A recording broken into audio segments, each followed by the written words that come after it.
The flames reached higher than the roof. I stood in the snow, still in my nightgown, boots unlaced, holding the metal box against my chest. Inside were 263 letters, each one proof that my grandmother had tried to find me. Each one returned, stamped with the same brutal red ink. Denied access. Smoke poured from the second-story window where I'd been sleeping 20 minutes earlier. The fire moved fast. Too fast to be accidental. Someone had wanted me to die in there, surrounded by the only family history I'd ever known. My hands didn't shake anymore. They had when I first opened that trunk in the cellar, when I'd read the letters, when I'd understood what 18 years of searching looked like, written in cursive on yellowing paper. But now, watching everything burn, I felt something colder than fear settle into my bones. I knew why they'd done this. I knew who they were. And I knew I wasn't leaving. 3 weeks earlier, I'd had no idea Pine Hollow, Montana even existed. I was Ren Carter, 22 years old. On the morning of March 15th, I walked out of Clearwater Children's Home in Billings with everything I owned stuffed into a blue backpack that had been old when I'd gotten it at 14. The zipper stuck, the straps were frayed, but it was mine. Inside, 4 shirts, 2 pairs of jeans, underwear that didn't quite fit, a toothbrush, and $83 in cash. Every penny I'd saved from the kitchen job they'd given me at 16. 6 years of washing dishes, mopping floors, scrubbing grease off industrial stoves while the other girls went to movies or bought nail polish. I'd saved it all, because I knew this day would come. The day they couldn't keep me anymore. The day the system let me go because I'd aged out, not because anyone wanted me. Mrs. Pemberton stood at the door with the exit papers. She'd been there my entire life. Gray hair pulled back tight, wire-rimmed glasses. A voice that never changed whether she was telling you dinner was ready or that your mother had signed away her rights. She held out the clipboard. I signed. The pen felt heavy. My name looked strange in blue ink on official paper. Ren Elizabeth Carter. Date of birth, March 15th, 2002. Father, Daniel Carter, deceased. Mother, unknown. That second word had haunted me for 18 years. Unknown. Not dead, not missing. Just unknown. As if she'd never existed at all. As if I'd simply appeared one day, 4 years old and screaming, with no memory of where I'd come from or who had loved me before. Mrs. Pemberton handed me a manila envelope. Birth certificate, social security card, immunization records. The paperwork that proved I was real, even if no one had wanted me to be theirs. Her mouth moved. Something about resources, shelters if I needed them, a number to call. I nodded. I didn't hear the words. I was already gone. The bus station was 6 blocks away. I walked fast. March in Montana meant the snow had mostly melted, but the wind still cut through my jacket like it was made of paper. I kept my head down, watched my boots hit the sidewalk, counted steps. No one stopped me. No one waved. 18 years in that building and I'd never made a single friend who lasted. Kids came and went. Some got adopted, some ran away. Some, like me, just waited until the calendar ran out. At the station, I bought a ticket to Missoula. $52. It was the farthest I could afford. The bus didn't leave for 2 hours. I sat on a metal bench near the bathroom and ate a granola bar I'd taken from the home's kitchen. It tasted like cardboard. I ate it anyway. My phone buzzed. Old model. Screen cracked. But it worked. Unknown number. I almost didn't answer. But unknown was all I had left. The voice on the other end was male. Older. Careful in the way lawyers sound when they're about to change your life. Theodore Walker, attorney at law. Calling from Pine Hollow, Montana. Did I have a moment to speak? I had nothing but moments. He asked if I was Wren Elizabeth Carter, daughter of Daniel Carter, deceased, born March 15th, 2002. Yes. The word came out dry. I reached for the water bottle in my bag. Empty. Mr. Walker paused. I heard papers rustling. Then his voice came back, softer. He was sorry to inform me that Eleanor Carter had passed away 4 months prior, December 18th. Complications from a fall. I didn't recognize the name. I told him so. Another pause. Longer this time. Ms. Carter, he said slowly. Eleanor was your paternal grandmother, your father's mother. She left a will. You're named as the sole beneficiary. The bus station disappeared. The fluorescent lights, the smell of diesel and old coffee. Everything narrowed to the phone pressed against my ear and the words coming through it. I had a grandmother. Past tense. I'd had a grandmother. Mr. Walker kept talking. Legal terms, estate, property. 175 acres in Pine Hollow. A house. Outbuildings. Savings account with $22,000. All of it left to me. My throat closed. I couldn't speak, couldn't breathe. 18 years I'd been alone. 18 years they'd told me no one wanted me. No family, no relatives, just me and the state of Montana. And the whole time, somewhere 2 hours south, my grandmother had been alive. Why didn't she find me? The words came out harsh, angry. I didn't care. Mr. Walker's voice changed, became careful again. She tried, Mrs. Carter. For 18 years, Eleanor tried. But the system has rules. Your father died when you were 4. Your mother's identity was never established. You became a ward of the state, and Montana law states that without a living parent, grandparents cannot claim custody without a court order. Eleanor filed 7 times, 7 petitions, all denied. Why? He hesitated. That's complicated. But if you come to Pine Hollow, I can explain everything. Eleanor wanted you to have the property. She wanted you to understand. The intercom crackled overhead. Bus to Missoula now boarding. I looked at my ticket. $52, one way. To a city where I knew no one. Where I'd sleep in a shelter and look for work washing dishes in a different kitchen. Or I could go to Pine Hollow, to a house that was mine, to answers about a grandmother I'd never met. I told Mr. Walker I'd be there tomorrow. He gave me the address, said he'd leave a key under the mat, said to call when I arrived. The line went dead. I sat on that bench for another 20 minutes. Then I went to the ticket counter and asked about buses to Pine Hollow. The woman behind the glass looked at me like I'd asked for directions to the moon. Pine Hollow? That's in the middle of nowhere, honey. You got family there? I didn't know how to answer, so I just said yes. The bus left at 6 the next morning. 5 hours south, through mountains and valleys that looked like something from a postcard. Snow on the peaks. Green starting to break through the brown in the meadows.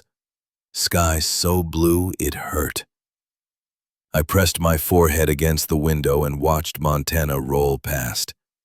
Tried to picture the woman who'd written 7 petitions, who'd fought for 18 years, who'd left me everything. Eleanor Carter, my grandmother. I didn't remember my father. 4 is too young. I had flashes, a tall man, dark hair, hands that smelled like motor oil. A laugh that was loud and sudden, but nothing solid, nothing I could hold on to. The file from Clearwater said he died in a car accident. Winter roads, black ice. Truck went off the highway near Glacier National Park. They found him 2 days later. No alcohol in his system, no drugs, just bad luck and bad weather. I was placed in emergency foster care, then the children's home, and there I stayed. No one had ever mentioned Eleanor, not once, not in 18 years. The bus pulled into Pine Hollow just after 11. The station was a bench under an awning next to a gas station. Population sign said 940, 1 Main Street, buildings that looked like they'd been there since the 50s. A church with a white steeple, a general store with Finches written in faded letters, a diner called The Kettle. Everything closed for lunch except the gas station. I stood on the sidewalk with my backpack and tried to figure out which way to go. A truck pulled up. Old Ford, green paint peeling. The driver rolled down the window. Man in his 60s, flannel shirt, weathered face. "You lost?" "I'm looking for the Carter property." His expression changed, became something between surprise and sadness. "You're Eleanor's granddaughter." It wasn't a question. I nodded. He gestured for me to get in. I hesitated. Stranger danger. 18 years of rules about not trusting anyone. But I was 2 hours from anywhere. And this man knew my grandmother's name. I got in. He didn't say much as he drove, just pointed out landmarks. Post office, fire station, the road to the elementary school. Pine Hollow was the kind of town where everyone knew everyone, where strangers stood out, where a girl showing up claiming to be Eleanor Carter's heir would be noticed. He turned onto a dirt road that wound up into the hills, pines on both sides. The truck bounced over ruts.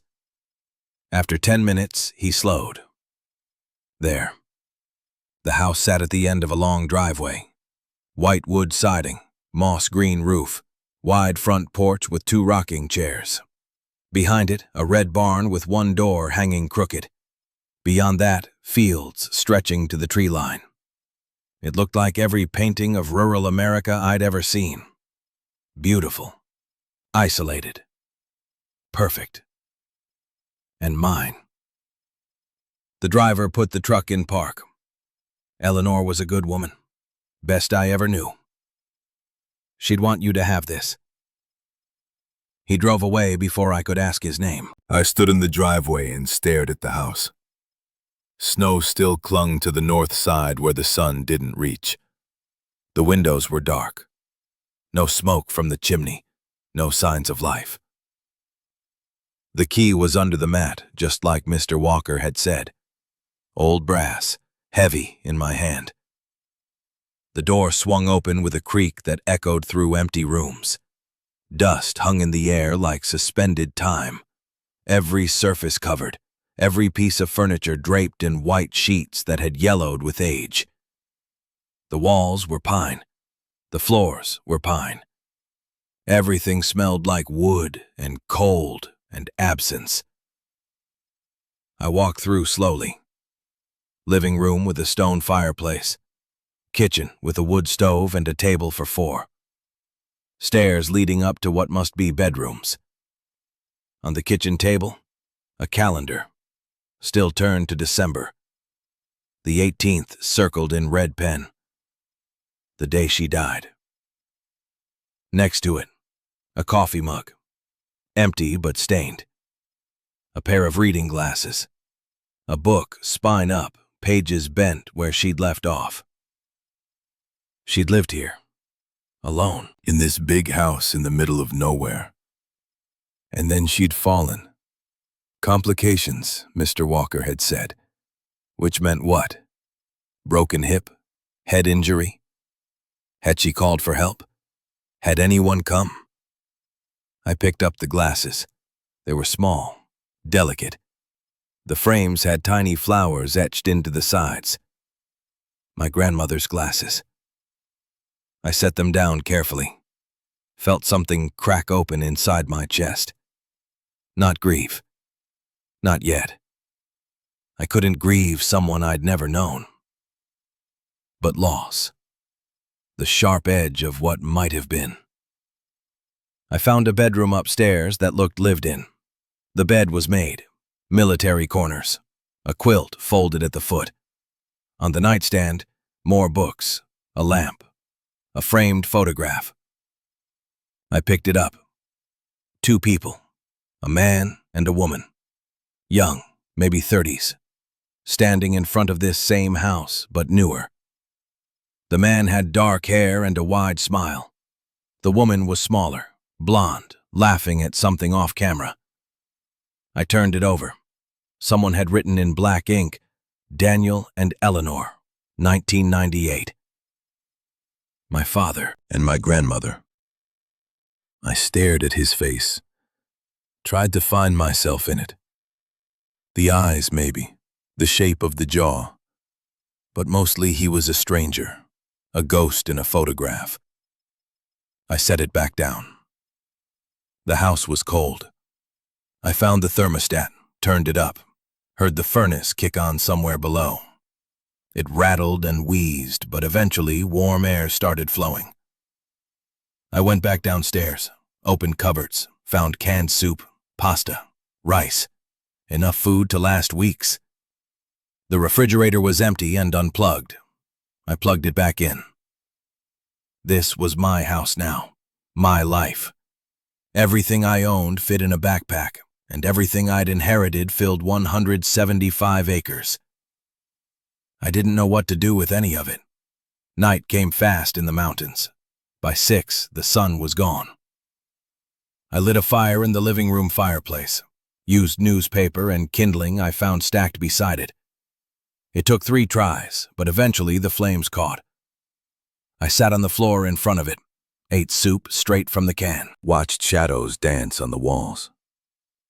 The house made noises as it settled, creaks, groans, the wind against the windows. I told myself it was just old wood, just temperature changes, just normal sounds. But I wasn't used to normal.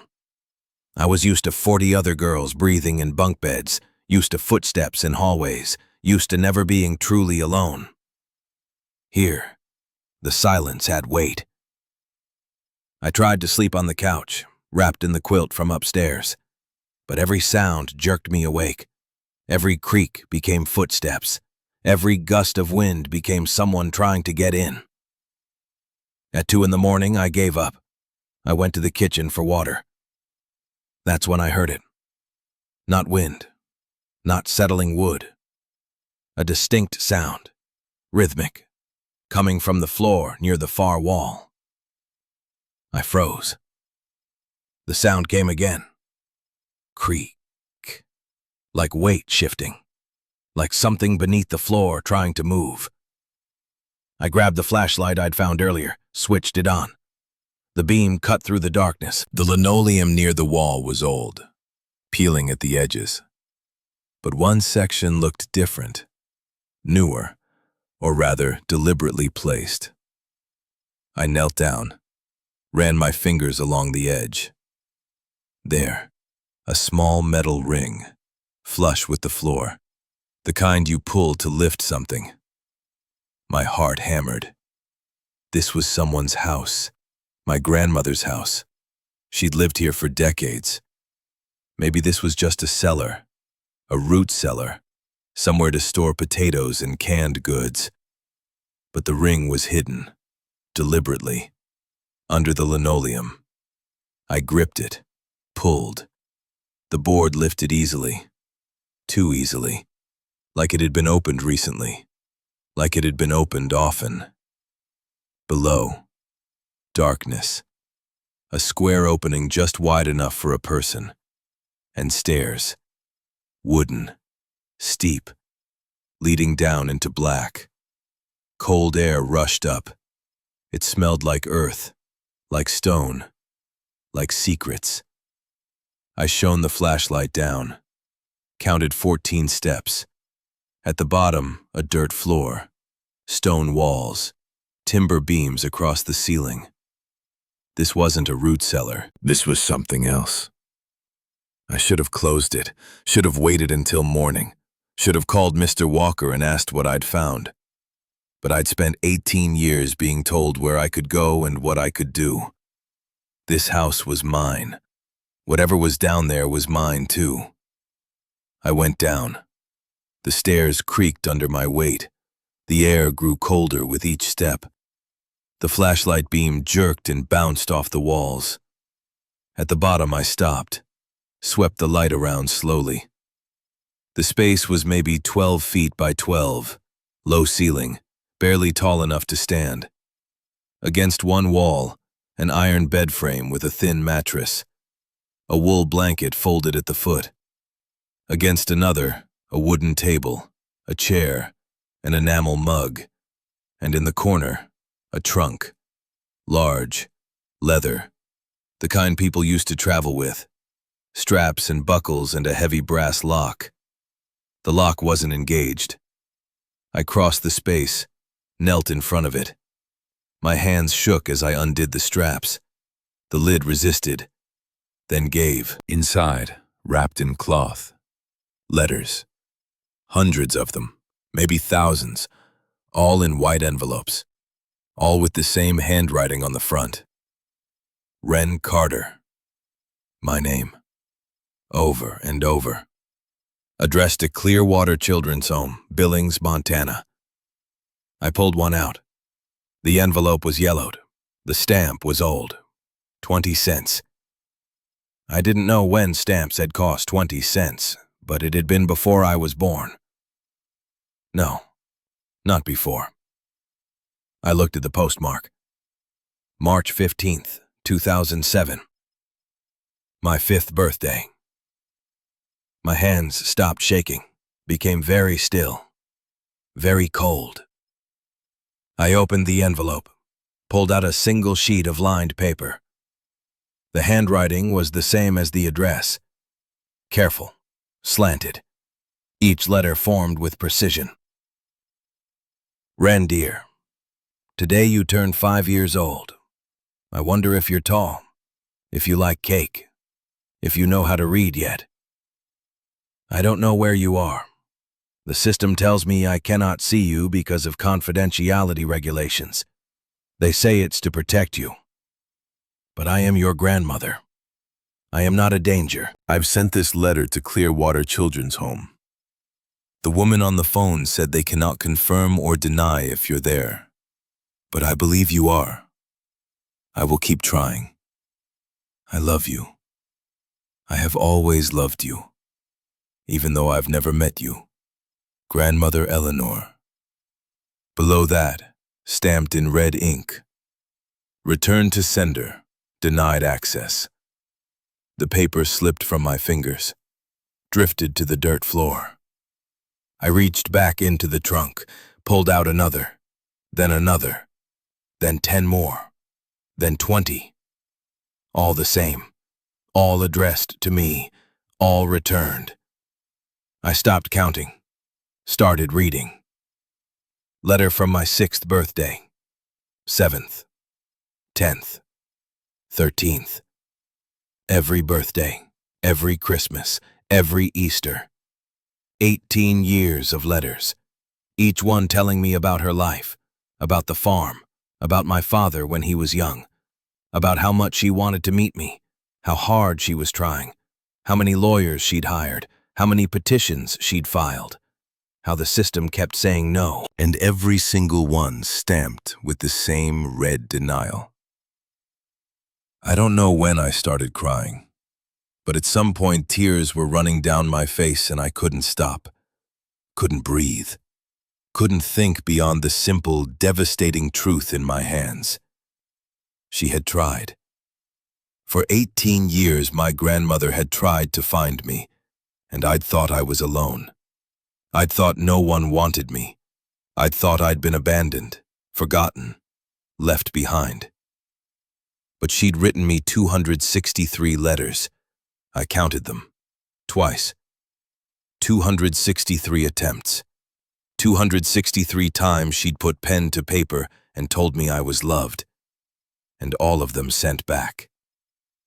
I pulled out the last letter in the trunk. The envelope was whiter, newer. The postmark read, December 2023, 3 weeks before she died. My hands shook as I opened it. Ren, if you are reading this, then I am gone. I'm sorry.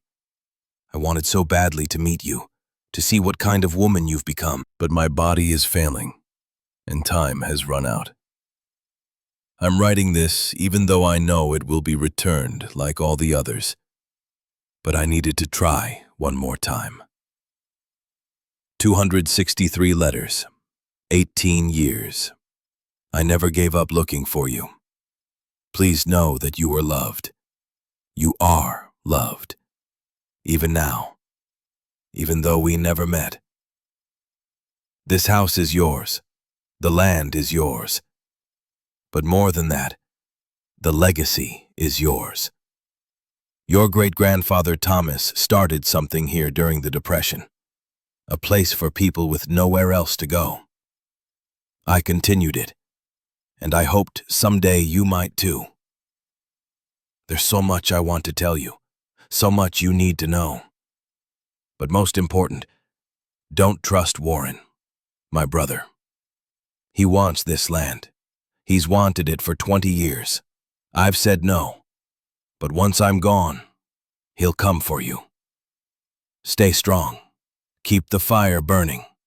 And remember that you come from a line of people who didn't turn their backs on those in need.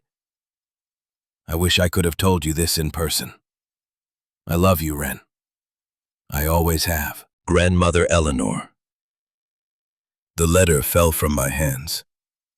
I sat on the cold dirt floor of that cellar, surrounded by 263 pieces of paper that proved I'd mattered to someone, that I'd been wanted, that I'd been searched for, and she died before finding me. I didn't make a sound when I cried. 18 years in a children's home teaches you to grieve silently, but my whole body shook. My chest felt like something was tearing open inside it. She'd tried. God, she'd tried so hard. And someone had stopped her. Someone had sent back every letter. Someone had denied every petition. Someone named Warren. I stayed in that cellar until dawn, read every letter, memorized every word, watched my grandmother's handwriting change from strong and precise to shakier in the later years, watched her hope dim but never disappear.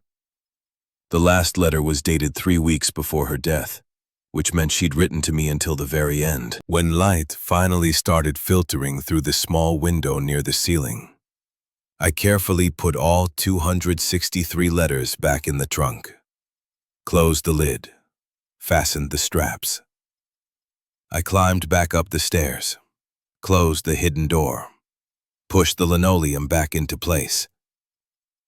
Then I made coffee in my grandmother's kitchen, used her mug, sat at her table, and waited for 9 o'clock when Mr. Walker's office would open.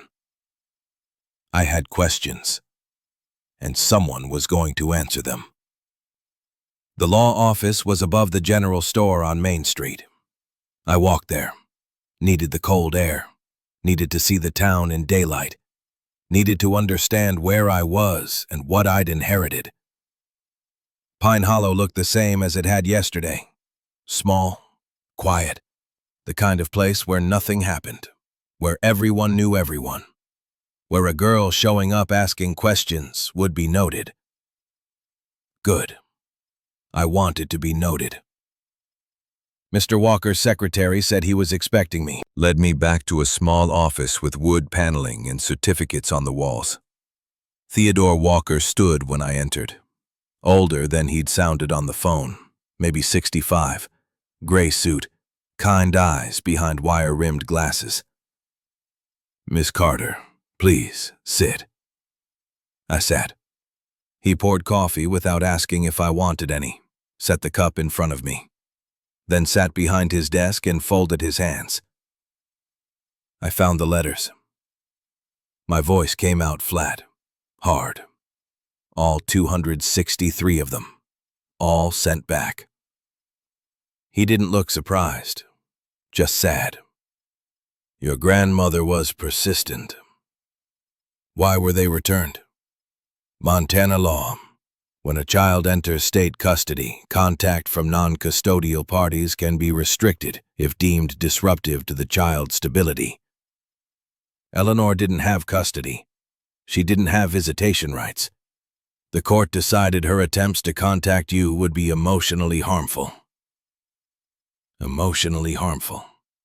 I repeated the words, didn't hide the anger. Knowing someone loved me would have been harmful. Mr. Walker's face tightened. I didn't make those decisions, Miss Carter. I disagreed with them. I told Eleanor she could keep fighting. She did. For 18 years. Who made them? Who decided my grandmother couldn't find me? The court, social services, and... He paused, seemed to weigh his words. Your great-uncle Warren was involved in some of the proceedings. The coffee cup was warm in my hands. I held it tighter. Warren Caldwell. Yes. My grandmother's letter said not to trust him. Mr. Walker nodded slowly. Eleanor and Warren had a complicated relationship. He wanted her to sell this property. She refused. The conflict became bitter. I believe Warren may have used his connections to ensure Eleanor's petitions were denied. He knew that if she gained access to you, she would eventually leave you the land. And he wanted that land for himself. Something cold settled in my stomach. He kept us apart for 20 years because he wanted property? I can't prove that, but yes, I believe so. The door opened without a knock. A man walked in like he owned the space. 50-something. Gray suit more expensive than Mr. Walker's. Hair slicked back. Eyes that assessed and dismissed me in one sweep. Warren Caldwell. Didn't look much like my grandmother from the photos. Harder. Meaner. His mouth was a thin line that didn't seem built for smiling. So this is Daniel's daughter. His voice matched his face. Cold. Transactional. You look like him. Got his stubborn chin. Mr. Walker stood. Warren, this is a private meeting. Warren waved him off. Sat in the chair next to mine without being invited. Turned to face me. I came to make things simple, Wren. May I call you Wren? I didn't answer. He continued anyway. Eleanor left you this property, but she also left you her debts. $38,500 in back property taxes, 3 years' worth. The county is patient, but they're not charitable. You don't pay, they foreclose. I kept my face blank, kept my hand steady on the coffee cup. Now, I'm a businessman. I own land throughout Montana. This particular parcel has value. I'm willing to buy it from you for $150,000. More than fair. You pay the taxes, keep the rest, start a new life somewhere else. And if I don't want to sell? His smile was sharp. Then you'll lose it anyway. You're what, 22? Just out of the children's home? You don't have $38,000. You don't have a job. You don't have anywhere to go. Take the money, Wren. It's more than you'd get from a bank. I set down the coffee cup, looked him straight in the face. My grandmother said not to trust you. Something flickered in his eyes. Annoyance, maybe anger. Eleanor said a lot of things in her final years. She was ill, confused. That fall damaged her more than just physically. She fell down the stairs. Warren's expression didn't change. Tragic accident. I found her myself, called the ambulance. She never recovered. You found her. I let the words sit, watched his face. He didn't flinch. I was visiting, heard the crash. She'd been having dizzy spells. Doctor said she shouldn't have been living alone. Did you push her? The room went silent. Mr. Walker stood. That's enough, Warren. Get out. Warren didn't move, just kept looking at me. That stubborn chin, just like your father. Daniel was the same way, wouldn't listen to reason. And look where it got him. Get out. Mr. Walker's voice was steel now. Before I call the sheriff. Warren stood slowly, adjusted his suit jacket, smiled at me. 30 days, Wren. That's how long the county gives you to pay. After that, I'll be filing a claim on the property for unpaid family loans. Eleanor borrowed money from me over the years, money I want back, with interest, which will give me legal claim to the estate. He pulled a card from his pocket, dropped it on Mr. Walker's desk. My offer stands, $150,000. Call when you're ready to be smart. The door closed behind him. I sat very still. My hands were shaking again. I pressed them flat against my thighs. Mr. Walker sat back down, ran a hand over his face. I'm sorry. He had no right to come here. Is it true? About the taxes? Yes. Eleanor fell behind. Medical bills. She spent everything helping others. And the loan? He hesitated. Warren claims she borrowed money. I've never seen documentation. But he could manufacture it. He has lawyers, resources. I looked at the coffee. It had gone cold. So I have 30 days to pay $38,000 I don't have. Or lose everything. Mr. Walker didn't answer, which was answer enough. I stood. Thank you for your time. Wren, wait. He came around the desk. Your grandmother left you $22,000 in savings. It's not enough for the taxes, but it's something. And this town loved Eleanor.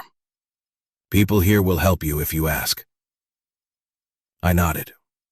Didn't believe him. 18 years had taught me not to rely on anyone. I walked back to the farmhouse, took the long way, past the general store where an old woman watched me through the window, past the diner where a waitress swept the porch, past the church with its white steeple reaching toward gray clouds. Everyone looked. No one spoke. I was Eleanor Carter's granddaughter, the girl who'd been lost, now found. And everyone wanted to see what I'd do with my inheritance. I didn't know yet, but I knew one thing for certain. Warren Caldwell had kept my grandmother from finding me, had watched her write 263 letters, had seen her file 7 petitions, had done everything in his power to keep us apart. And then she'd fallen down the stairs, and he'd found her. Too convenient, too clean. I'd spent 18 years surviving, learning to read people, learning when to fight and when to disappear. Warren thought I'd take his money and go. Thought I was just another lost kid who'd grabbed the first escape offered. He was wrong. I reached the farmhouse as the first snow started to fall. Soft flakes that melted on contact. The house looked different in daylight. Smaller, more fragile, paint peeling, porch sagging, in need of repair. But mine. I went inside, straight to the cellar, pulled up the hidden door, went down those 14 steps again. The trunk sat where I'd left it. I opened it, looked at 263 letters. Evidence. Proof that my grandmother had tried. Proof that someone had stopped her. Not enough to charge Warren with anything, but enough to know the truth. I closed the trunk, climbed back up, sat at the kitchen table with the calendar still turned to December. 30 days. $38,000. Impossible. Unless I pulled out my phone, Googled Warren Caldwell, found his business, Caldwell Land Development, properties throughout Montana, commercial real estate, strip malls, subdivisions. This farm wasn't about sentiment. It was about money, about development, about turning 175 acres into profit. My grandmother had known, had fought him for 20 years, had kept this land out of his hands until the day she died. And now it was my turn to fight. I didn't have money, didn't have power, didn't have connections, but I had something Warren didn't expect. I had nothing to lose. The morning after Warren's visit, I woke to the sound of hammering. I'd fallen asleep at the kitchen table with Eleanor's letter spread around me. My neck ached. My eyes felt like sand. But someone was on my roof making enough noise to wake the dead. I went outside in yesterday's clothes. A red pickup truck sat in the driveway, ladder propped against the house. On the roof, a man in worn jeans and a flannel jacket worked with quick, practiced movements, replacing shingles. The damaged ones lay in a pile below. He saw me, climbed down without hesitation, landed with the ease of someone who'd spent a lifetime on ladders. "You're Eleanor's girl." His voice was rough, weathered, but not unkind. "I'm Wren, Holt Brennan." He extended a hand, calloused, strong grip. "I worked with your grandmother for 40 years. Saw you come into town yesterday. Figured you'd need help with repairs." "I didn't ask you to fix anything." "No, but Eleanor would have wanted the roof done before spring rains. I owe her that much." He turned back to his work, started gathering the damaged shingles. I watched him move, methodical, efficient, not asking permission, not waiting for approval. "Why do you owe her?" Holt paused, looked at me straight on. 12 years ago, my son nearly drowned in Clearwater Creek. Eleanor pulled him out, performed CPR until the ambulance came. Jasper was 14. He's 26 now, works construction. Good kid. None of that happens if Eleanor doesn't jump in that freezing water. He went back to loading his truck. I stood there, feeling the weight of another piece of my grandmother I'd never know. Another story I'd missed. "I can't pay you." Didn't ask for payment. "I have $38,000 in taxes due, 30 days to pay it, and a great uncle who wants me gone." Holt's hands stilled on the shingles. "Warren came by yesterday, made an offer, threatened a lawsuit, smiled while doing it." Holt straightened, wiped his hands on his jeans. "That's Warren. Mean as a snake and twice as patient. He's been circling this property since before your daddy died." "You knew my father?" "Daniel was a good kid. Loved this farm. Loved helping people, same as Eleanor did. His death wasn't an accident, you know. Warren always said it was just black ice and bad luck. But Daniel knew those roads, drove them his whole life." "You think Warren? I think your daddy opposed a land development Warren wanted to push through the county board." And I think 3 weeks later, Daniel's truck went off the same cliff Warren owns mineral rights to. His eyes held mine, but I can't prove it. And the sheriff at the time was Warren's golf buddy. The cold seeped through my jacket, not from the wind, from understanding. How much of this town does Warren control? Enough. He's got money, lawyers, friends in high places. But he doesn't have everyone. Holt finished loading the shingles, closed the tailgate with a solid thunk. "I'm doing the roof because Eleanor was my friend. When I'm done, I'll check the foundation, then the plumbing. You don't have to pay me, but you do have to decide if you're staying or running." I'm staying. Good. He climbed into his truck, started the engine. Eleanor kept journals in the attic. You should read them. He drove off before I could ask what he meant. The attic entrance was in the upstairs hallway, a pull-down ladder that creaked when I unfolded it. Dust showered down. The space above was dark, hot in summer, cold now. I found the light switch, single bulb that barely pushed back the shadows. Boxes everywhere, stacked along the walls, labeled in the same careful handwriting from the letters. Christmas ornaments, tax records 1995 to 2010, Daniel's baby clothes. I opened that last one without thinking. Inside, tiny garments wrapped in tissue paper, a blue blanket, a silver rattle, a hospital bracelet. Daniel James Carter, 7 pounds, 4 ounces, April 12, 1970. My father, small enough to hold in 2 hands, loved enough to save every memory. I closed the box, kept looking. Near the back, under the eaves where the roof sloped lowest, I found a metal container. Military surplus, the kind designed to keep things dry and protected, locked with a combination padlock. The lock was old but well-maintained, 4 digits. I tried Eleanor's birthday from her gravestone. Nothing. Daniel's birthday. Nothing. My birthday. Click. The lock opened. Inside, wrapped in oilcloth, 12 leather-bound journals. The covers were cracked with age, the pages brittle, but the handwriting was still legible, strong, masculine, different from Eleanor's careful script. The first page of the first journal. Thomas J. Carter, January 1931. My great-grandfather. I carried the journals downstairs, made coffee, sat at the kitchen table and began to read.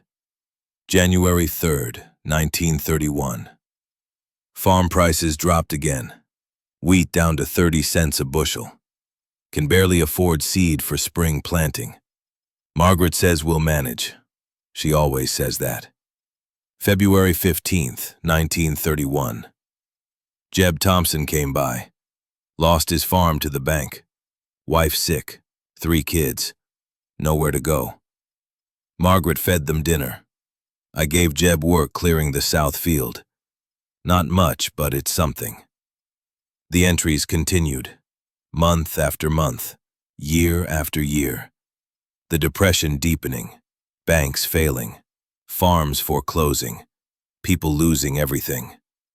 But Thomas kept helping. April 2nd, 1932.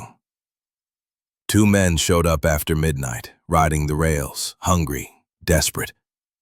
Margaret made soup, let them sleep in the cellar. They left before dawn, didn't ask names, didn't need to. The cellar, the hidden room below the kitchen. It hadn't been for storage. It had been for people. July 14th, 1933. The sheriff came asking about transients, said there's been reports of hobos in the area. I told him I hadn't seen anyone. Not a lie. I don't see them. I just help them. Page after page. Hundreds of entries. Families given food. Workers given jobs. People given shelter in the hidden cellar while they rested or healed or hid from whatever they were running from. Thomas never asked questions, never judged, just helped. November 18th, 1935. Margaret found a woman and child in the barn this morning, half frozen. The woman had bruises, old ones and new. I didn't ask. Margaret brought them inside. They'll stay until it's safe to leave. However long that takes. The entries shifted during the war years. Fewer drifters, more soldiers passing through. Men on leave, men going AWOL. Men who'd seen too much and needed somewhere quiet to remember they were human. August 3rd, 1944. Boy showed up. 17, maybe. In uniform. Said he was headed home but couldn't face it yet. Stayed 3 days. Helped with the harvest. Didn't talk much. Wrote a letter to his mother. Left it with Margaret to mail. Found him gone the 4th morning. Hope he made it home. The later journals tracked the post-war years. The economy recovering, the farm stabilizing. But Thomas never stopped helping. The cellar stayed ready. The door stayed unlocked. The final entry was dated March 1955. March 15th, 1955. Turned 65 today. My hands shake more than they used to. My back hurts in ways it didn't. But the work continues. Because it has to. Because there will always be people who need help. People the system forgets. People with nowhere else to turn. Eleanor understands. She's taken over most of the work now. Runs the cellar better than I ever did. Keeps better records. Knows how to navigate the new social services that have sprung up. Daniel is 15. Good kid. Kind heart. I see him watching his mother work. See him learning. Maybe someday he'll carry this forward too.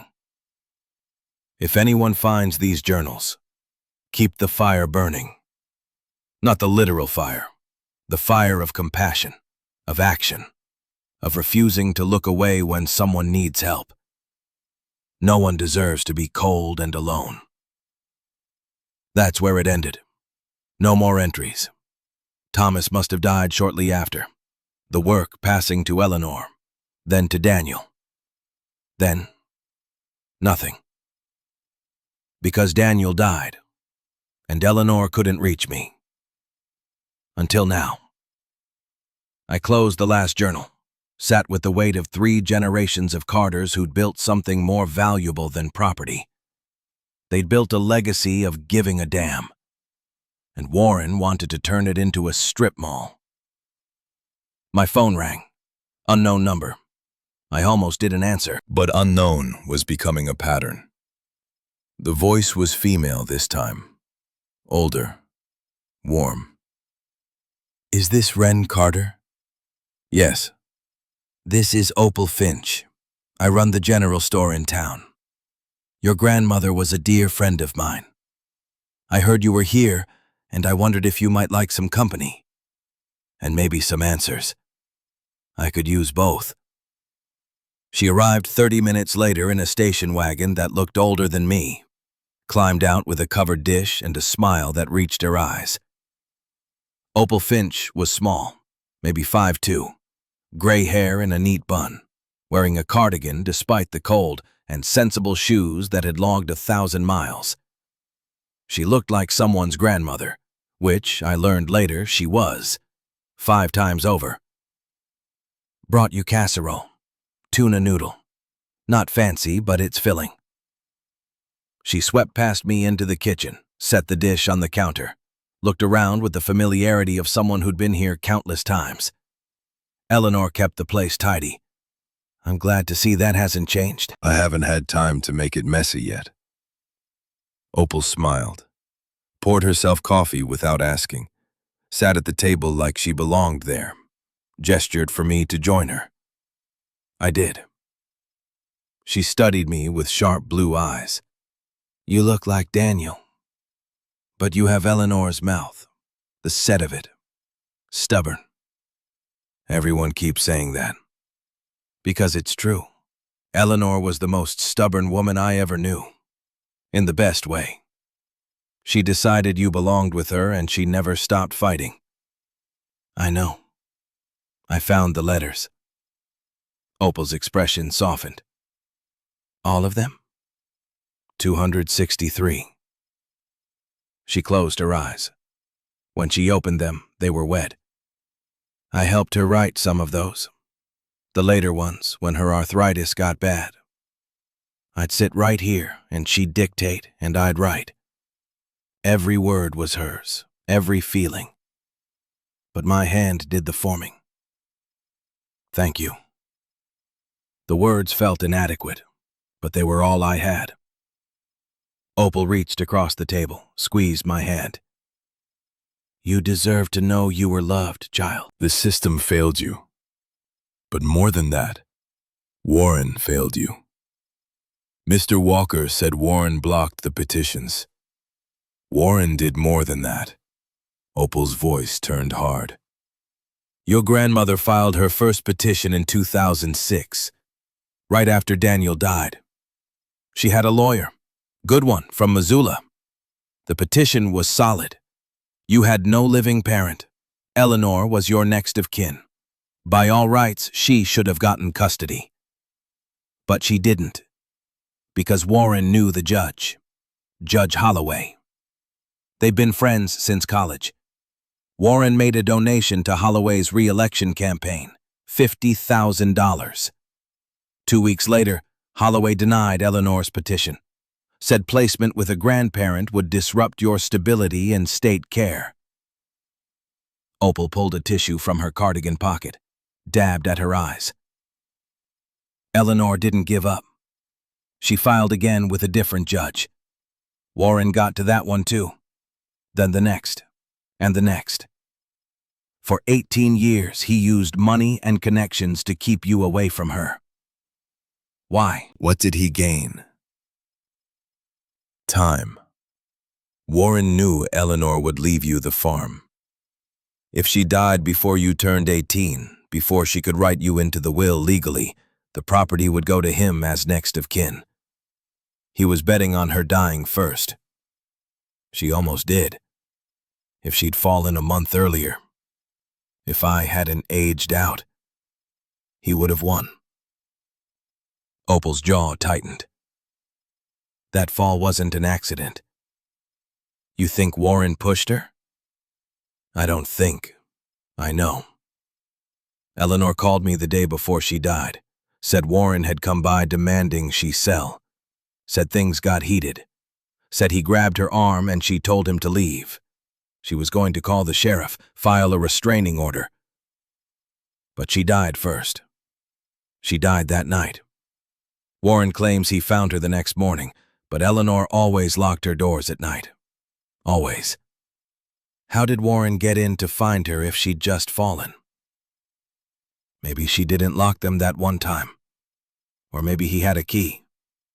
Maybe he let himself in. Maybe there was a confrontation on the stairs, and it ended with an elderly woman at the bottom and a man who'd been trying to steal her property for 20 years, finally getting what he wanted.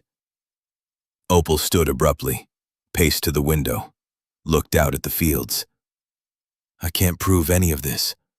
The sheriff barely investigated, ruled it an accident within 24 hours. Case closed. No autopsy. No questions. Because Warren has this whole county in his pocket. Opal turned back to me. But you should know the truth. Your grandmother didn't just fall. She was killed. And now Warren's coming for you. He offered to buy the property. Of course he did. And when you refuse, he'll escalate. He'll sue. He'll dig up any little piece of dirt he can manufacture.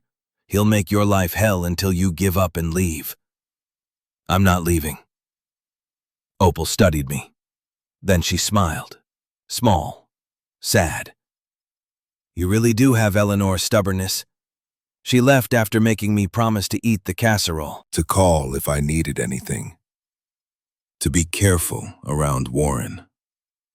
I promised. Then I drove to the cemetery. Pine Hollow Cemetery sat on a hill north of town. Small, maybe 200 plots. Most of the graves were old, names worn off the stones, dates from the 1800s. Eleanor's plot was near the back. New granite, simple engraving. Eleanor Marie Carter, 1948 to 2024. Beloved grandmother and friend. I stood there with the wind cutting through my jacket, looked at the stone, tried to feel something beyond rage and loss. She'd been 76 when she died. Could have had another 10 years. Could have met me. Could have told me stories about my father. Could have explained the journals and the cellar and the legacy I'd inherited. But Warren had taken that. Movement caught my eye. To the left of Eleanor's grave, partially hidden by overgrown grass, were more stones. Smaller. Simpler. I walked closer. 23 graves, all in a row. All with the same plain markers. No names. Just numbers. 1 through 23. The stones were newer than the others in the cemetery, maybe 10 years old. Well maintained despite the grass. Someone had been caring for them. I knelt by the first one, ran my fingers over the number carved into granite. Who were these people? Why no names? A voice behind me. Those are Eleanor's graves. I turned. A man stood on the path, young, maybe mid-20s, tall, dark hair, work coat and boots. He had kind eyes, the kind that had seen pain and chose compassion anyway. I'm Jasper, Holt Brennan's son, the one Eleanor saved. He nodded, walked closer, stood beside me, looked down at the numbered stones. These are people my mother helped. People who died with no family, no money for burial, no one to claim them. Mom paid for every funeral, every plot. But most of them didn't have legal names. Undocumented workers, homeless folks, people who'd been running so long they'd forgotten who they used to be. 23 people. Over 28 years. Mom kept records. Who they were as much as she knew. How they died. Natural causes mostly. Old age, illness. One from exposure during a bad winter. She buried them here because she said everyone deserves to be remembered, even if the only one who remembers is the person who helped them. My throat tightened. I looked at the stones, tried to imagine faces, lives, stories that had ended with only Eleanor to bear witness. Your mom was a good person, the best I knew. Jasper crouched beside me.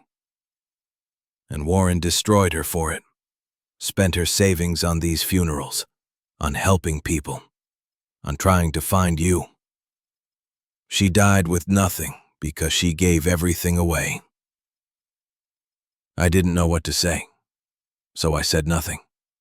Just knelt there in the cold grass looking at 23 graves and feeling the weight of a legacy I'd inherited too late. Jasper stood.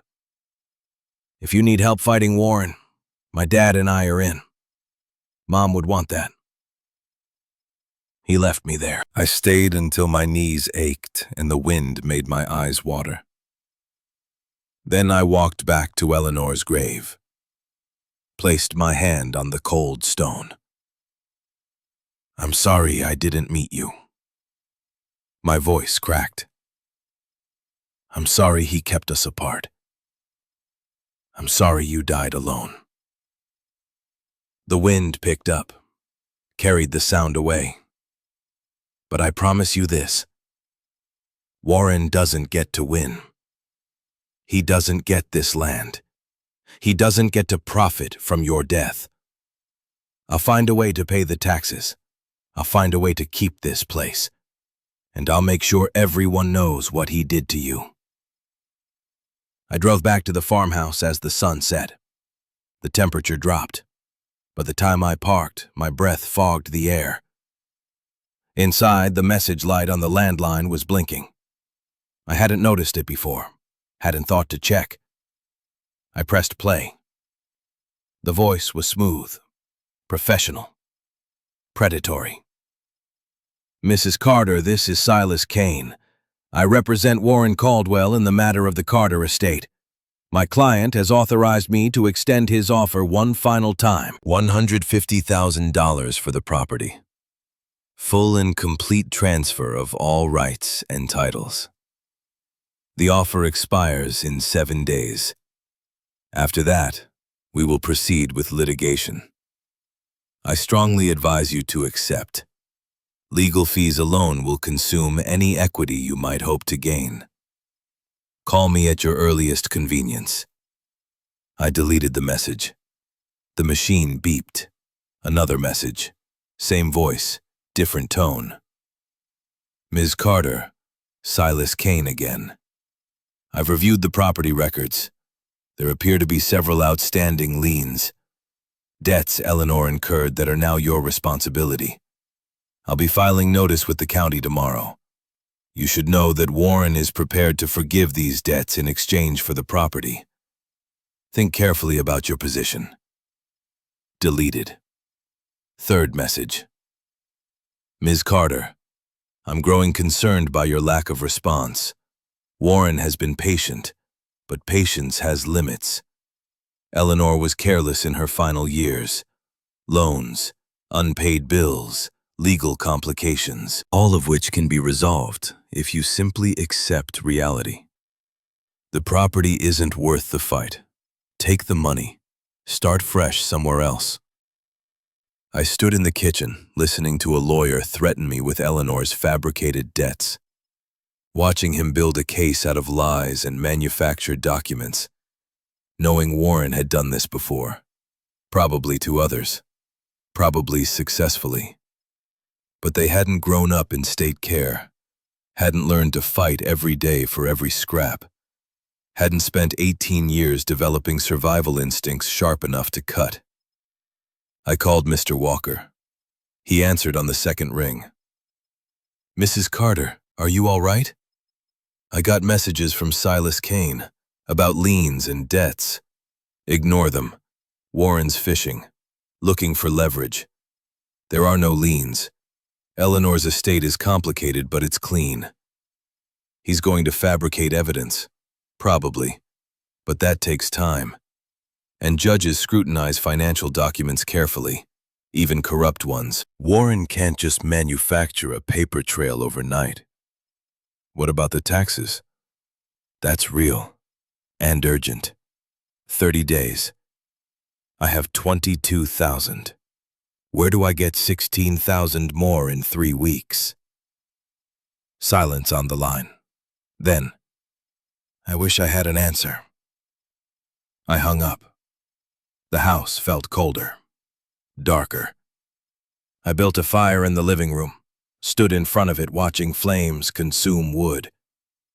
Thought about Thomas, about Eleanor, about 3 generations who'd fought to help people.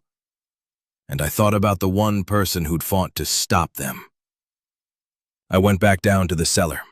The trunk was still there, the letters still inside. But something nagged at me. The way Holt had said Eleanor kept journals, the way he'd emphasized the word. I looked around the small space. Stone walls, dirt floor, wooden table, iron bed. The bed frame was bolted to the floor. Old, permanent. The kind of thing you didn't move. I knelt beside it, ran my hands underneath the frame, felt along the metal bars. There. A seam. Not welded, bolted. With screws I could turn by hand. I unscrewed them. Lifted the panel. Inside the hollow frame, another box, smaller, metal, like the one in the attic. This one had no lock, just a latch. I opened it. Inside, a cassette tape, unlabeled, and a folded piece of paper. The paper was a letter, Eleanor's handwriting, addressed to me. Wren. If you're reading this, you found what Warren has been looking for. The tape is my insurance. I recorded it 3 weeks ago after Warren's last visit. It's my voice, my testimony, everything that happened. I'm going to die soon. I can feel it. The falls, the dizziness. Warren thinks it's age, but I know better. I've started tasting metal in my morning coffee. The water from the tap runs oddly colored sometimes. I believe he's poisoning me. Slowly, carefully. But I've documented everything. The tape is my witness. If I die before you find this, use it. Tell the police. Tell anyone who'll listen. Don't let him win. I love you. I'm sorry we never met. Eleanor. My hands shook. I set down the letter, picked up the tape. The farmhouse still had a cassette player. Eleanor's generation never threw anything away. I found it in the living room closet, plugged it in, put the tape inside, pressed play. Static. Then Eleanor's voice. Older. Tired. But strong. December 1st, 2023.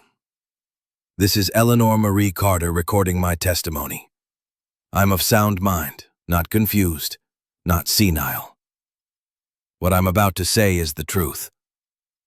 My brother Warren has been poisoning me. I believe he's putting something in my water supply.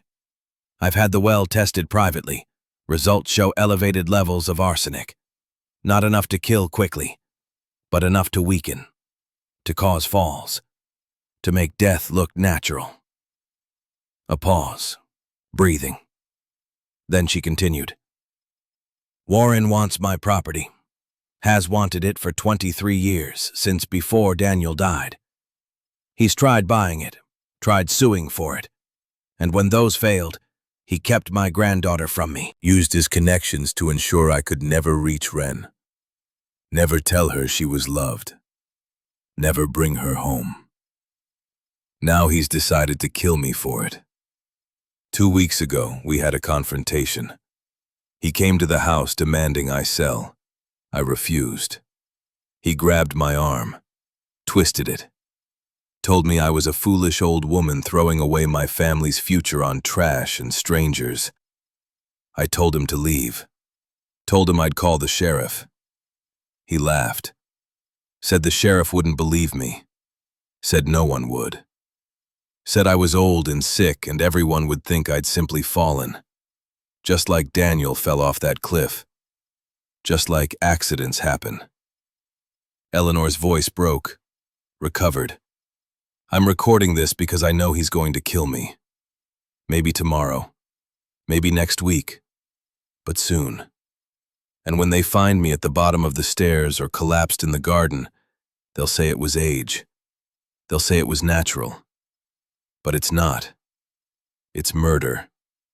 And I need someone to know the truth. The recording ended. I sat in the dark living room with the fire dying and Eleanor's voice still echoing in my head.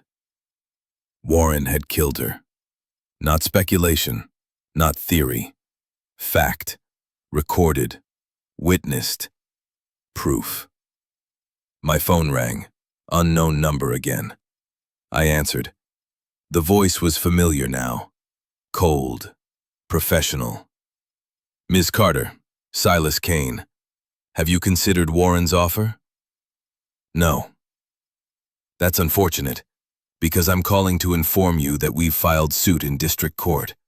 Warren Caldwell versus Wren Carter, claiming rightful inheritance of the Carter estate based on invalid will execution and mental incapacity of the testator.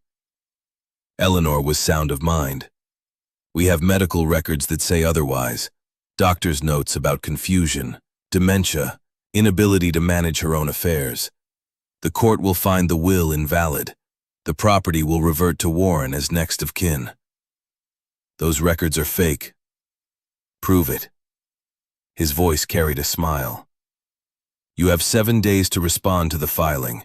After that, we move for summary judgment. I suggest you use the time to reconsider Warren's offer. Because once this goes to trial, you'll lose everything. The line went dead. I looked at the cassette player, at the tape inside, at Eleanor's letter. Evidence. Real evidence. Not speculation, not hearsay. Eleanor's own voice stating Warren poisoned her, stating he'd killed my father, stating everything. But would it be enough?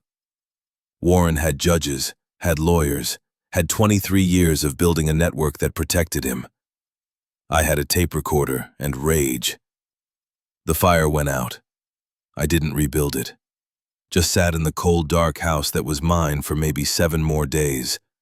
Thought about Eleanor writing letters every month for 18 years. Thought about Thomas helping strangers during the Depression. Thought about my father driving mountain roads at night, and Warren smiling as his truck went over the cliff. Thought about 23 graves with no names. And I thought about Warren Caldwell, sleeping peacefully in whatever mansion he owned, believing he'd won, believing I'd run, believing a 22-year-old girl with no money and no power would simply disappear. But I'd spent 18 years in a system designed to make children disappear, to make us invisible, to make us believe we didn't matter. And I'd survived it. Warren wanted a fight, wanted me scared, wanted me desperate enough to take his money and vanish. He was about to learn what desperation really looked like. I pulled out my phone, took pictures of Eleanor's letter, of the cassette tape, of the well test results I'd found tucked in the box. Then I called Jasper Brennan. He answered on the first ring. "Ren? Everything okay?" "No, but it's about to be. I need your help, and your father's, and anyone else in this town who cared about Eleanor." "What do you need?" "The truth. All of it. Every person she helped, every time Warren threatened her, every shred of evidence that proves what he did." Jasper was quiet for a moment. Then, "When do we start?" "Now." Jasper arrived within the hour, brought his father, brought Opal. Within 2 hours, 7 people sat in Eleanor's living room. Within 3, it was 12. By midnight, 23. They came with stories, with documents, with photographs and receipts and memories of a woman who'd spent 28 years helping anyone who needed it. I listened, took notes, recorded testimonies on my phone, built a case the way Eleanor had built a legacy, one piece at a time. Marcus Webb had been homeless. Eleanor gave him work clearing brush, 3 months of steady pay that got him into an apartment. He still lived in Pine Hollow, still worked odd jobs, still remembered the woman who treated him like a person instead of a problem. Sarah Ortiz brought hospital bills. Her daughter had needed surgery. No insurance. $15,000 they didn't have. Eleanor paid it. Anonymously. Sarah only found out years later when a clerical error revealed the benefactor's name. Tom Bridger showed me property records. Warren had tried to buy the farm next to Eleanor's in 2018. The owner refused. 2 months later, the barn burned. Insurance barely covered the loss. The owner sold cheap. Warren built a storage facility. Pattern after pattern. Warren pushing, Warren threatening, Warren winning. Until Eleanor. Holt spread Eleanor's accounting ledgers across the kitchen table. She kept meticulous records. Every penny spent on the shelter. Every person helped. Names when she had them. Dates, always. 28 years of documentation proving what this house had been, what it had meant. The final entry was dated December 15th, 3 days before she died. December 15th, 2023. Total expenditures since 1995, $184,320. Remaining savings, $22,000. Property taxes due, $38,500. Medical expenses mounting, time running out. But the work continues, because it must, because people still need help. Because giving up isn't an option when someone's life depends on you saying yes. My throat tightened reading it. Eleanor had known she was dying, had known she didn't have enough money for taxes, had kept helping anyway. Opal touched my shoulder. She never stopped believing you'd come home. That's why she held on to the farm, why she fought Warren. She wanted you to have this, to continue what she started. I can't pay $38,000 in taxes. You don't have to. Opal smiled, small, determined. We do. She pulled out her checkbook, wrote a check for $500, set it on the table. Jasper added $300. Holt put down $800. Marcus gave $20. Sarah gave $50. One by one, the people in that room wrote checks, pulled cash from wallets, made pledges. Within 20 minutes, we had $4,000. Not nearly enough, but a start. Tom Bridger pulled out his phone, started a group text. By morning, we'll have more. Pine Hollow takes care of its own, and you're one of us now. I looked at the pile of checks and cash, at the faces of people I'd met days ago who were treating me like family, like I belonged, like I mattered. I'd spent 18 years believing I was alone, unwanted, forgotten. But Eleanor had built something bigger than property. She'd built community. And that community was fighting for me because I was hers. The meeting broke up around 2 in the morning. People left promising to spread the word, to gather more support, to stand with me against Warren. Opal stayed behind, helped me organize the documents, the testimonies, the evidence. You need a lawyer, not Theodore Walker. He's good, but he's old. You need someone who fights dirty. Do you know someone? Opal smiled, pulled out her phone, made a call despite the hour. The voice that answered was sharp, awake, ready.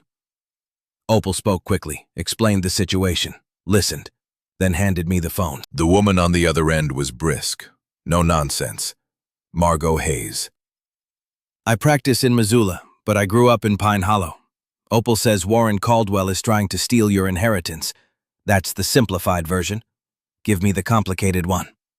I did. Everything. The letters, the petitions, the poisoning, Eleanor's tape, Warren's lawsuit, Silas Kame's threats, the 7-day deadline. Margot was silent for a moment, then, I'll be there tomorrow at 10. Don't talk to Kame. Don't respond to the filing. Don't do anything until I arrive. Why are you helping me? Because Eleanor Carter was the reason I became a lawyer. When I was 16, my father beat my mother, hospitalized her. Eleanor took us in, let us stay in that cellar until Mom was strong enough to leave, paid for our lawyer, testified in court. Dad went to prison. Mom rebuilt her life. And I decided to spend mine fighting men like him. Her voice hardened. Men like Warren. The line went dead. I slept 3 hours. Woke to sunlight and the sound of more vehicles arriving. By 9, there were 15 trucks in my driveway. By 9:30, Holt's entire crew had shown up with tools and materials. By 10, they were replacing the porch boards Warren's lawsuit claimed were a safety hazard. Margot arrived in a black Audi, climbed out wearing a suit that cost more than I'd made in a year. Perfectly styled hair, perfect makeup, perfect everything except her eyes. Those were hard. Fighter's eyes. She walked past the construction, didn't comment, just entered the house like she'd been here before. Maybe she had. Show me everything. I did. The letters, the journals, the accounting ledgers, the cassette tape, the well test results, every piece of evidence I'd gathered. Margot listened to the tape twice, read Eleanor's letter 3 times, examined the well results with the focus of someone who understood chemical compositions. Finally, she looked up. This is good. Better than good. But Warren's been at this a long time. He'll have counters ready. We need more. Like what? Medical records. Eleanor's actual medical records, not whatever forgeries Kane is using. We need proof she was competent when she wrote her will. We need the original will. It's in a safe deposit box at Mountain West Bank. Mr. Walker gave me the key. Margot stood. Let's go.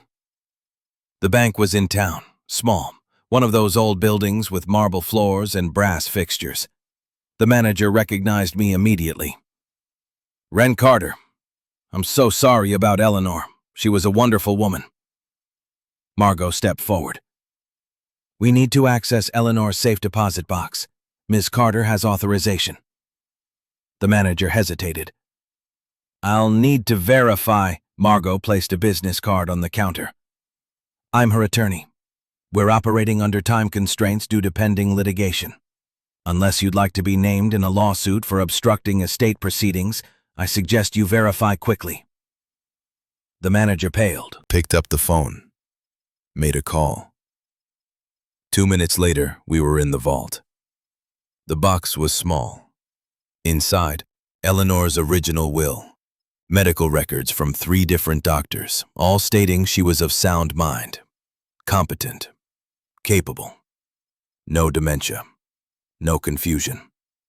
There was also a sealed envelope, my name on the front in Eleanor's handwriting.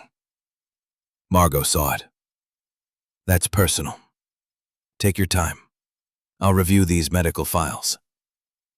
She stepped out, left me alone in the vault with the last thing my grandmother had written me.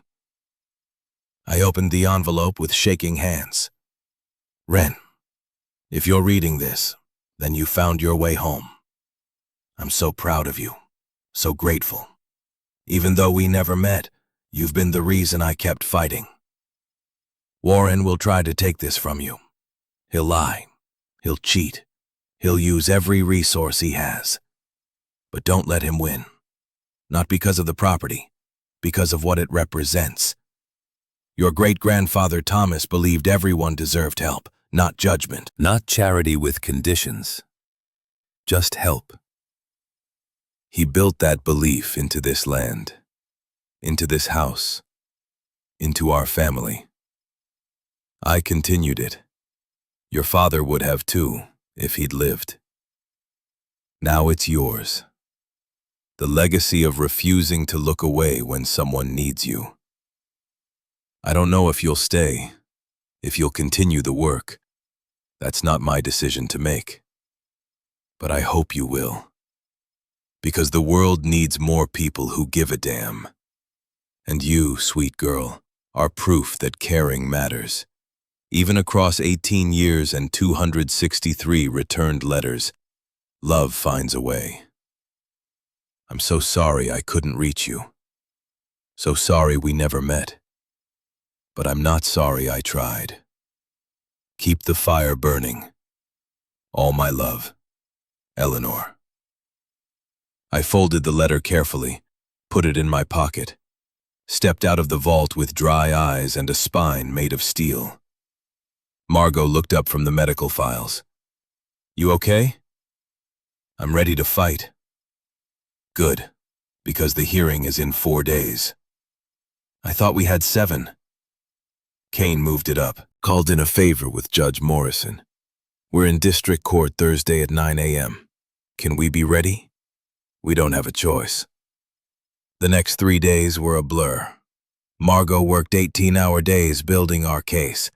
I spent every waking moment gathering more testimonies, more evidence, more proof that Eleanor had been the heart of this town and Warren had ripped it out. The GoFundMe Opal setup raised $12,000 in 48 hours. People from across Montana contributed. Former residents who'd left Pine Hollow but remembered Eleanor.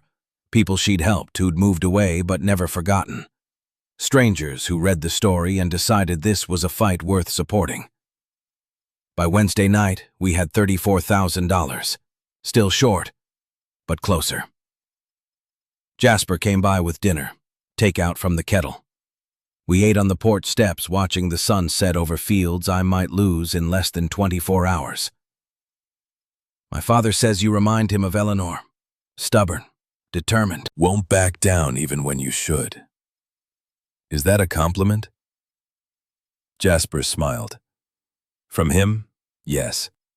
He respects stubbornness, says it's the only thing that keeps good people from getting crushed. What do you think? I think you're going to win tomorrow. Not because you have the better case, but because you're fighting for something Warren can't understand.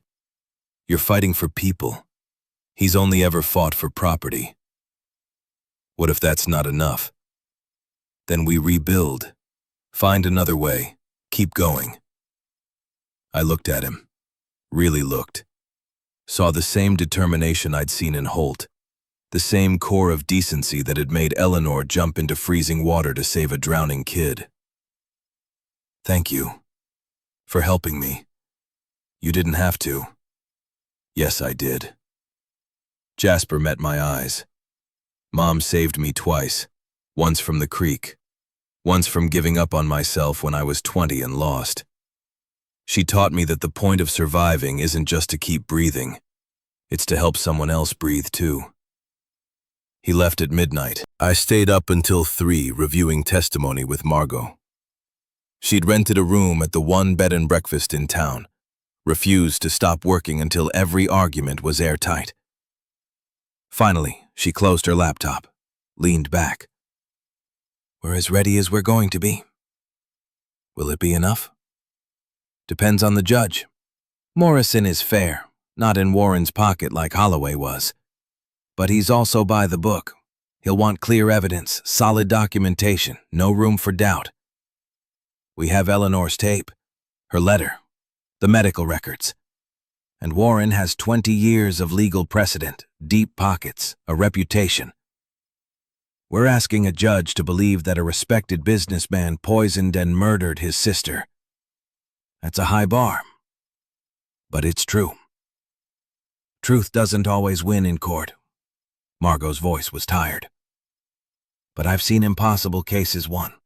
I've seen justice happen when it shouldn't. Tomorrow we make the best argument we can. Then we hope. I didn't sleep. Just sat at Eleanor's kitchen table reading the letters again. All 263. Trying to absorb 18 years of love compressed into pages. Trying to understand how someone could care so deeply for a person they'd never met. By dawn, I had my answer. Love isn't about proximity. It's about choice. Eleanor chose to love me, chose to fight for me, chose to never give up. Now I had to choose to fight for her. The courthouse was in the county seat, 30 minutes south. Margot picked me up at 8. We drove in silence.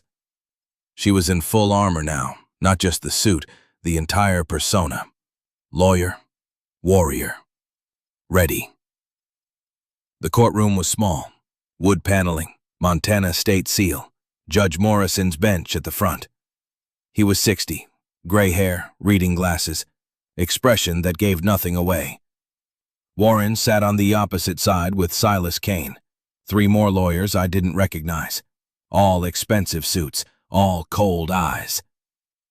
Warren looked relaxed, confident, like he'd already won.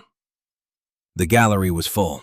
Holt, Jasper, Opal, Tom, Sarah, Marcus. 40 more people I'd met over the past week. The entire town crammed into a room built for 20. Judge Morrison entered. Everyone stood. He sat, gestured for us to do the same. This is a hearing on the petition filed by Warren Caldwell contesting the will of Eleanor Marie Carter. His voice was neutral, professional. Mr. Kane, you may present your argument. Kane stood, smooth, practiced. Your Honor, this case is straightforward. Eleanor Carter suffered from progressive dementia in her final years. Medical records show cognitive decline, confusion, inability to manage her affairs. The will naming Ms. Wren Carter as sole beneficiary was written during this decline and is therefore invalid. Mr. Caldwell, as Mrs. Carter's only surviving sibling, is the rightful heir. He placed documents on the judge's bench, continued speaking.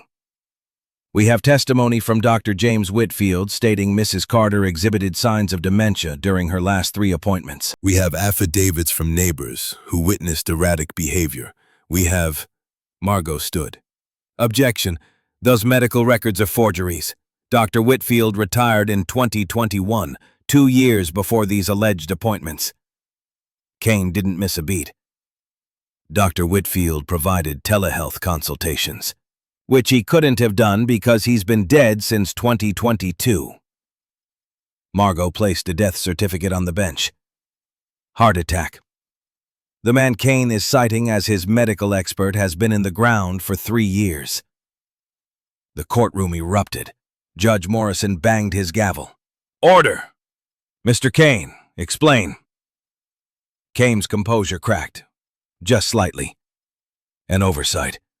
We have other medical testimony. From other dead doctors?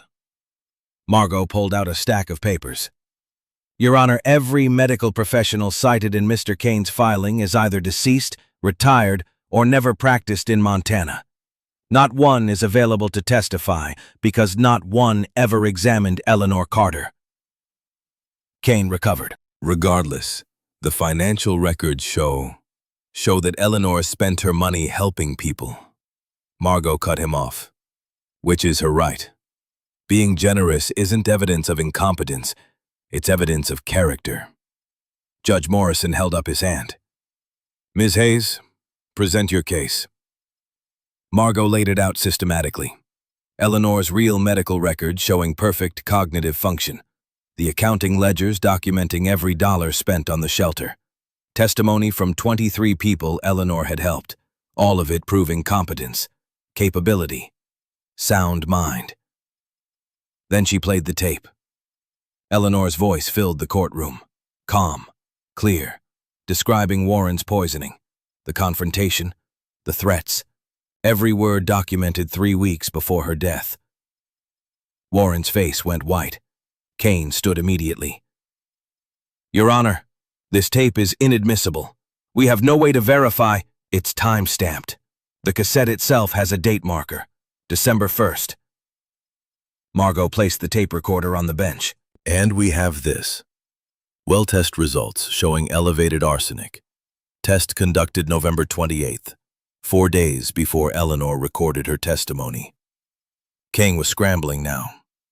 That could be natural contamination. In a well that tested clean every year for 30 years. Margot pulled out historical test results. Eleanor had the water tested annually, always negative, until 3 months before her death, when arsenic suddenly appears. The same time Warren intensified his campaign to buy the property. Judge Morrison studied the documents. His expression remained neutral, but something shifted in his posture. Mr. Caldwell, did you have access to Mrs. Carter's property? Warren's lawyer whispered to him. Warren cleared his throat. I visited occasionally, as any brother would. Did you have a key to the house? Silence. Then, yes. Eleanor gave me one years ago. Did you ever access the property without her knowledge? That's not answer the question, Mr. Caldwell. Warren's jaw tightened. Sometimes. To check on things. She was elderly, living alone. I was concerned. Concerned enough to test her well water? I never touched her well.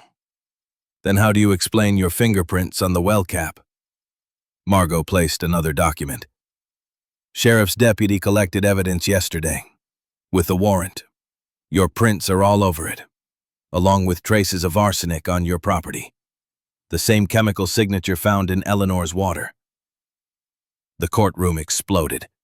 Judge Morrison banged the gavel repeatedly. Kane was on his feet shouting objections. Warren was pale, sweating. His lawyers were in frantic conference. Through it all, Margot stood calm, steady. Let them scramble. Judge Morrison restored order. Barely. Miss Hayes, are you alleging? I'm stating facts, Your Honor. Warren Caldwell had means, motive, and opportunity. He had access to Eleanor's property. He had the chemical agent found in her water. He had 18 years of documented attempts to acquire her land. And he had the most to gain from her death. Your Honor, this is outrageous, Kane tried to interrupt. It's evidence. Margot didn't back down. And it proves Eleanor was not only competent when she wrote her will, she was actively protecting herself and her granddaughter from the man now trying to steal both their legacies. Judge Morrison held up both hands. I'm calling a recess. Chambers, both attorneys, now. They filed out. The courtroom descended into chaos. Opal was crying. Holt had his arm around Jasper. People were whispering, speculating. Warren sat frozen. His lawyers surrounded him, but his eyes found mine across the room. I didn't look away, didn't flinch, just held his gaze until he was the one who broke. 20 minutes later, Margot emerged. Her expression was controlled, but I caught the slight curl of her lips. Judge Morrison reconvened court. The room fell silent. After reviewing the evidence, I'm denying Mr. Caldwell's petition. His voice was firm. The medical records presented are fraudulent. The claims of incompetence are unsupported. Eleanor Carter's will stands as written. Wren Carter is the rightful heir. The courtroom erupted again, this time with cheers. Furthermore, Judge Morrison continued over the noise. I'm referring this matter to the county sheriff for criminal investigation. The evidence presented suggests possible foul play in Mrs. Carter's death. Mr. Caldwell, you are not to leave the state pending investigation. Warren stood abruptly. This is absurd. I'm a respected businessman. You're a suspect in a murder investigation. Judge Morrison's voice cut like a blade. And if I were you, I'd stop talking and start calling criminal defense attorneys. He banged the gavel. Court adjourned. The sheriff's deputies moved toward Warren. He backed away. His lawyers formed a barrier. But it was over. Everyone in that room knew it. Margot turned to me. We won. I couldn't speak, could barely breathe, just nodded. Felt tears start to fall. Opal grabbed me, hugged me tight. Eleanor's proud of you. I know she is. More people surrounded us, shaking my hand, crying, celebrating. The entire town pouring out grief and relief in equal measure. Through it all, I watched Warren being escorted from the courtroom by deputies. Watched him realize his 20-year plan had imploded in 2 hours. Watched him understand that murder has consequences, even in Montana, even when you have money and power and connections. Justice still finds you.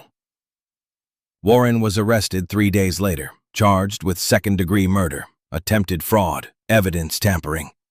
His bail was set at $2 million. He posted it. But the investigation was thorough. The district attorney found more victims, more suspicious deaths connected to Warren's property acquisitions. By the end of the month, he was looking at 4 murder charges. Life in prison. His empire collapsed. Properties sold to cover legal fees. Businesses shuttered.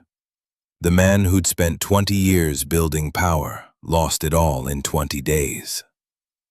I didn't feel victorious, just tired.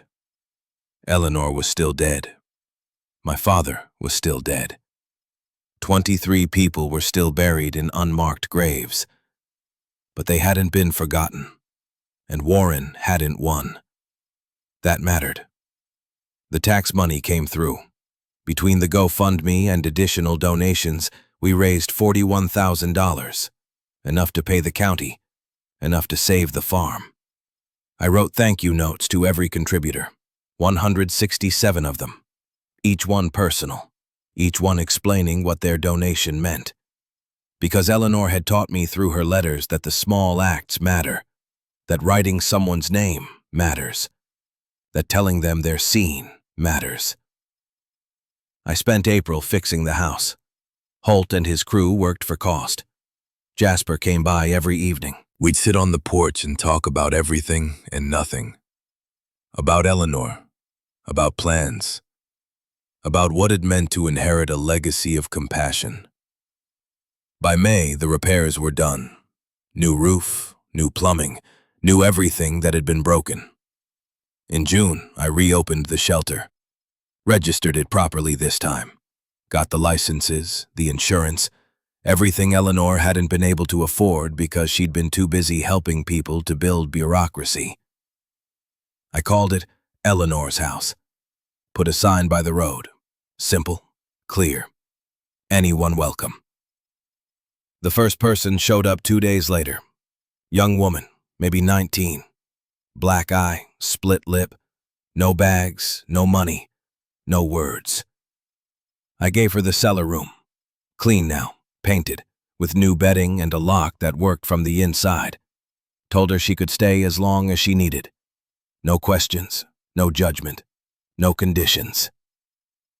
She stayed 3 weeks, then left with contact information for a women's shelter in Missoula, with a bus ticket I bought. With the knowledge that somewhere in Montana, there was a house that would always take her in. 7 months after Eleanor's death, Eleanor's house had helped 18 people. Not hundreds like Eleanor had, but 18 lives that were different because someone had said yes when they'd needed help.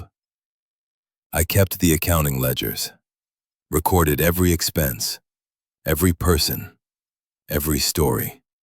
Continued the tradition because traditions only die when we stop carrying them. On a cold December morning, I drove to the cemetery, brought coffee in Eleanor's mug, sat on the frozen ground by her grave. The stone was the same, simple, but now there was a small plaque beside it, donated by the town. It read, Eleanor Marie Carter. She kept the fire burning. I pulled out a letter, one I'd written the night before. Read it aloud in the empty cemetery. Dear Eleanor, I'm writing to you the way you wrote to me, knowing you won't read it, knowing it doesn't matter because the words need to be said anyway. I've been living in your house for 7 months, walking your floors, using your dishes, sleeping in your bed. Every day I find something new. A book with your notes in the margin. A recipe card in your handwriting. Small pieces of a life I never got to witness. But I know you now. Through the journals, through the letters, through the people whose lives you touched. You were right about Warren. Right about the legacy. Right about everything. I'm keeping the fire burning. Not perfectly. I make mistakes. I don't always know what to do. But I'm trying. The way you tried for 18 years to find me. The shelter has helped 18 people so far. One of them was a girl my age who'd been beaten by her boyfriend. She stayed 2 weeks, got strong enough to press charges. He's in jail now. She's in college. That's because of you. Because you built something that outlasted you. I'm sorry we never met. Sorry I never got to thank you in person. Sorry you died believing you'd failed. But you didn't fail. You found me. Not the way you wanted, not in time to meet, but you found me. Through the letters, through the legacy, through the choice you made every single day to not give up. 263 letters, 18 years. You never stopped loving someone you'd never met. That's not failure. That's proof that love doesn't need proximity, just persistence. I'm home now, Eleanor. I'm keeping your fire burning. And every time I open the door to someone who needs help, I'll think of you. Of great-grandfather Thomas, of Dad, of everyone who understood that the point of having space isn't to guard it, it's to share it. Thank you for never giving up. Thank you for leaving me this gift. Not the property, the purpose. I love you. I wish I'd said it while you were alive, but I'm saying it now. And I'll keep saying it every time I help someone. Every time I choose compassion over convenience. Every time I make the same choice you made. To give a damn. Even when it's hard. Especially when it's hard. Your granddaughter, Wren. I folded the letter, placed it on her grave, weighed it down with a stone so the wind wouldn't take it. Stayed there until the cold seeped through my jeans, until my coffee was empty, until the sun climbed high enough to warm the frozen earth. Then I drove back to the farmhouse, to Eleanor's house, to the place I'd inherited through 18 years of returned letters and one woman's refusal to stop trying. A car was parked in the driveway, beat-up sedan, out-of-state plates. A man stood on the porch, 30s maybe, beard, tired eyes. He saw me, straightened. "Is this Eleanor's house?" "Yes, I heard." His voice cracked. "I heard this is a place that helps people. I've been driving 3 days. Got nowhere else to go." I climbed the porch steps, unlocked the door. "You're welcome here. Come in." He followed me inside, stood awkwardly in the living room, looked around at the furniture, the fireplace, The photographs of strangers who'd become family. "How long can I stay?" "As long as you need." "I don't have money." "That's okay." I started toward the kitchen. "Are you hungry?" He nodded, didn't speak, just stood there with shoulders shaking and tears streaming down his face, the way people cry when someone finally says yes after hearing no everywhere else. I made soup, strong coffee, set it in front of him at the same table where I'd read Eleanor's letters, where 3 generations of Carters had fed people who needed feeding. The man ate slowly, carefully, like he was afraid it might disappear. When he finished, I showed him to the cellar room, clean, warm, safe. Told him the same thing I'd told everyone else. Lock works from inside. No one will bother you. Rest. Heal. Figure out your next step. He looked at me with something like disbelief. "Why are you helping me?" I thought of Eleanor, of Thomas, of my father, of all the people who'd understood that the question wasn't why help, It was why not? Because someone helped me once. Even though she never met me. Even though the system said no. Even though it would have been easier to give up. I closed the cellar door. Let him have privacy. Went upstairs to the office I'd converted from Eleanor's bedroom. Opened the accounting ledger. December 18th, 2024. 1 year since Eleanor's death. 19 people helped. Remaining funds, $8,400. Operating costs, sustainable. Purpose, fulfilled. I closed the book, looked out the window at 175 acres of Montana land that was mine because a woman I'd never met had written 263 letters over 18 years. Because she'd refused to stop trying. Refused to believe that love needed to meet in person to be real. Refused to let a system or a brother or time or death stop her from making sure I knew I mattered. The fire in the living room crackled, warmth spreading through the house, through the rooms where people slept who had nowhere else to go. Eleanor had spent her life keeping that fire burning. Now it was my turn. Not because I had to, because I chose to. The same choice she'd made every day. The choice to give a damn, to help, to refuse to look away. The choice that turns a house into a home, property into purpose, inheritance into legacy. I went downstairs, fed the fire, watched the flames climb higher, and promised Eleanor I'd never let it go out.